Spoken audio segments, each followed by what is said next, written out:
Halo sobatku, selamat datang di channel Sobat Movie. Tempatnya review film paling asik dan menarik buat sobatku semua. Yang baru gabung, silahkan klik tombol subscribe ya dan nyalakan loncengnya. Supaya kalian tidak ketinggalan film-film seru yang Mimin upload. Oke, gak usah berlama-lama lagi. Langsung aja kita ke reviewnya. Gasken sob.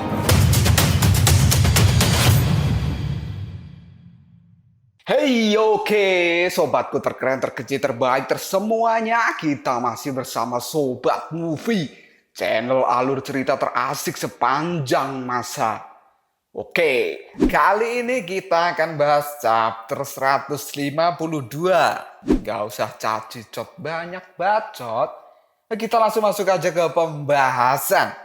Oke, Bailang yang terluka parah dan penuh dengan darah tak mampu berbuat apapun untuk menyelamatkan Sun Wukong.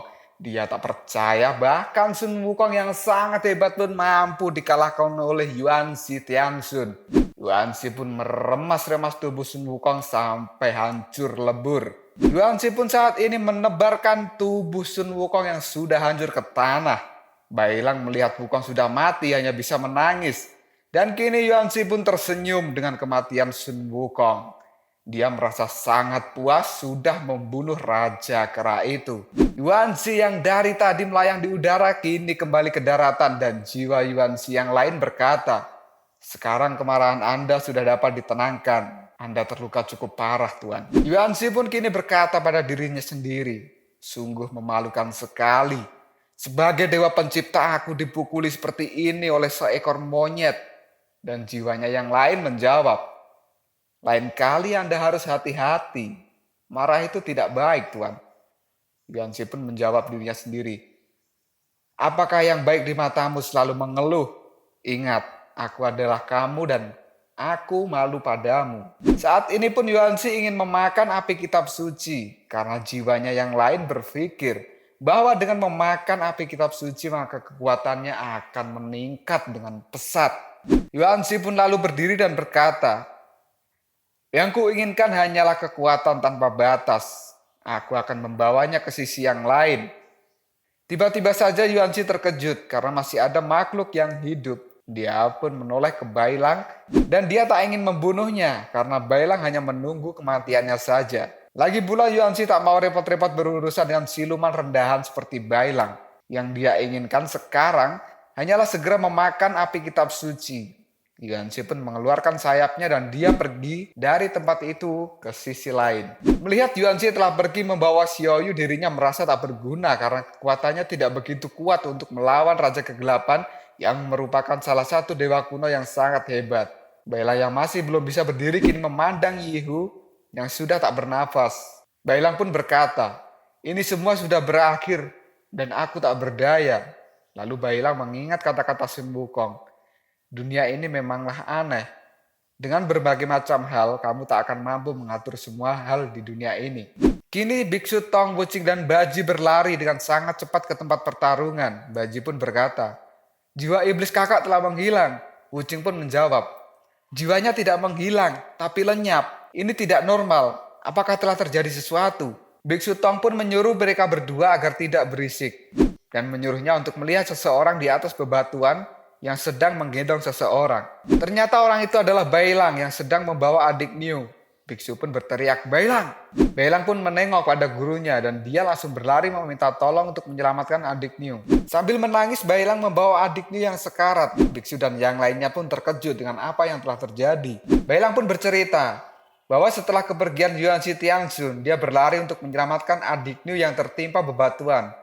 Bailang tak tahu apakah adik Niu ini masih hidup atau sudah mati. Bailang pun lalu berkata, "Aku bingung, tak tahu harus berbuat apa dan tiba-tiba guru memanggilku."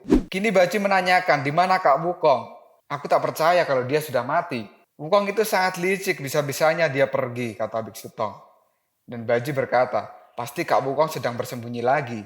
Lalu Wuching meyakinkan yang lain bahwa Sun Wukong memang hebat, tapi ada yang lebih hebat dari dirinya. Biksu Tong kini hanya diam saja dan bersedih seolah tak percaya Sun Wukong benar-benar telah mati. Dan Bailang mulai berkata, "Ada satu hal lagi yang ingin ku katakan guru, tapi aku takut kalau mengatakannya guru akan marah padaku." Biksu pun menjawab, "Katakanlah." Dan Bailang berkata, aku akan mati. Dan untuk bertahan hidup, aku memakan Yihu, si harimau. Saat itu Bailang yang sekarat mengira Yihu telah mati. Lalu Yihu memanggilnya dan berkata, aku belum mati. Bailang pun menjawab, hei Yihu, aku pikir kau sudah mati. Yihu pun berkata, aku jauh lebih kuat darimu.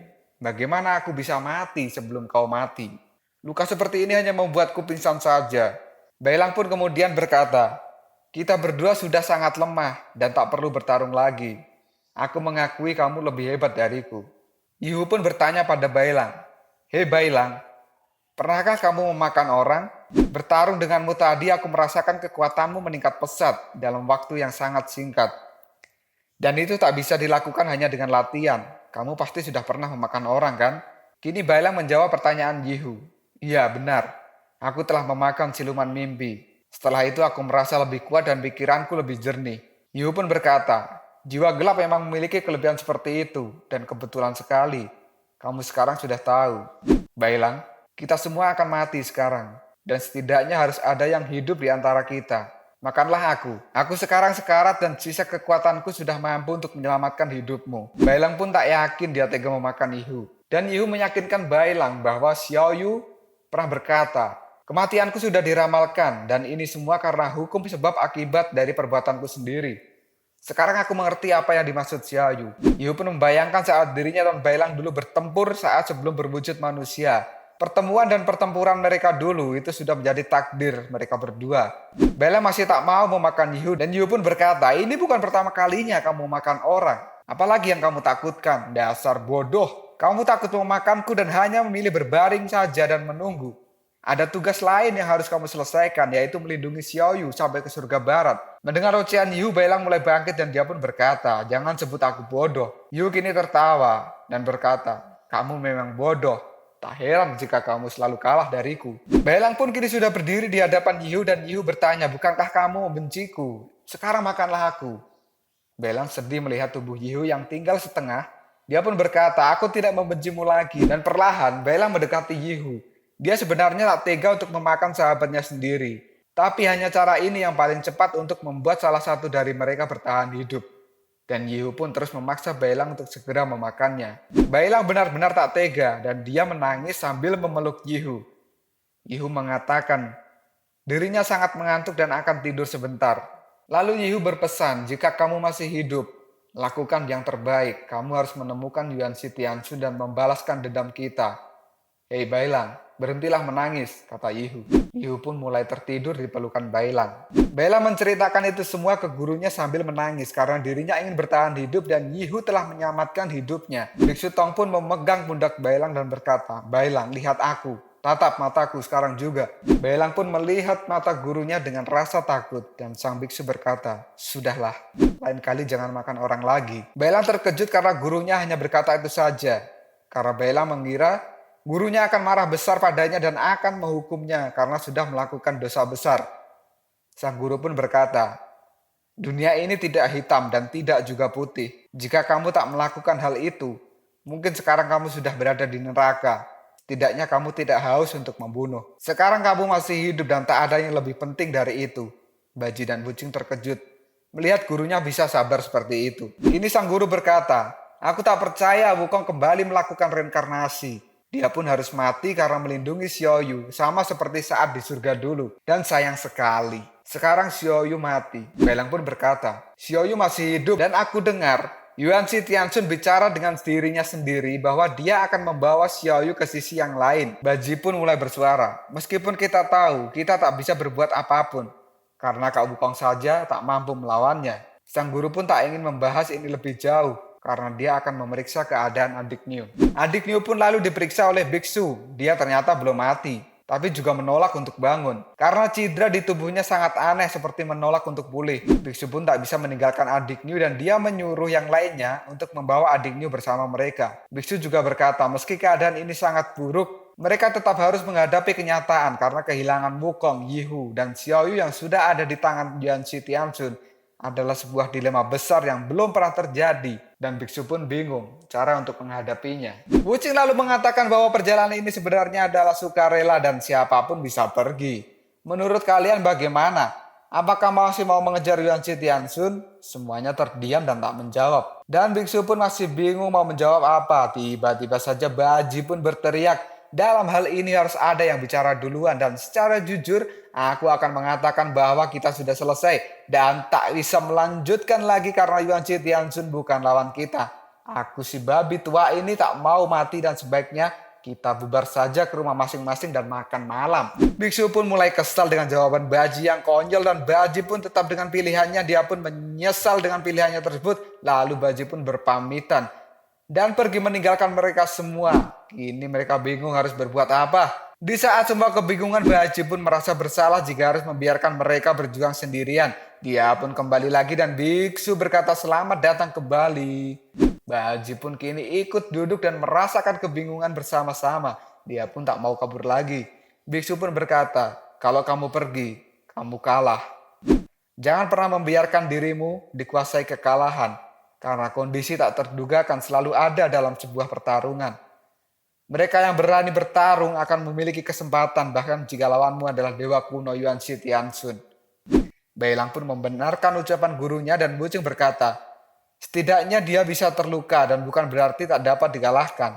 Dan kini Baji pun mulai bersemangat lagi dan akan membalaskan dendam Sun Wukong. Bailang pun lalu berdiri dan mulai bersemangat lagi dan dia bertanya, apa yang akan kita lakukan sekarang guru? Biksu Tong pun menjawab, seberangi laut ini dan pergi ke pulau seberang. Bailang pun menunggu perintah gurunya dan dia tak bisa tenang memikirkan bagaimana situasi dan kondisi Xiao Yu sekarang. Saking semangatnya, kini Bailang berlari dan melompat ke laut. Hal ini membuat semua orang terkejut dengan apa yang dilakukan Bailang. Karena Bailang berpikir akan menyeberangi laut ini dengan cara berenang. Dan gurunya pun berkata kalau lautan ini tak bisa diseberangi hanya dengan berenang saja.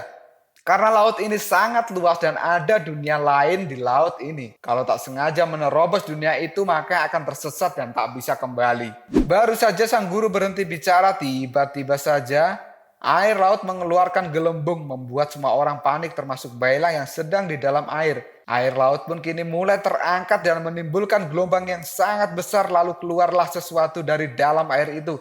Yang ternyata itu adalah sebuah kapal raksasa yang muncul dari dasar laut. Gimana kelanjutan ceritanya? Tunggu aja di next video. Koprol sob. Tetap stay di channel Sobat Movie dan jangan lupa klik subscribe, like, dan share ke teman-temanmu agar channel ini dapat berkembang dan menghibur kalian semua. See you next tomorrow. Bye-bye.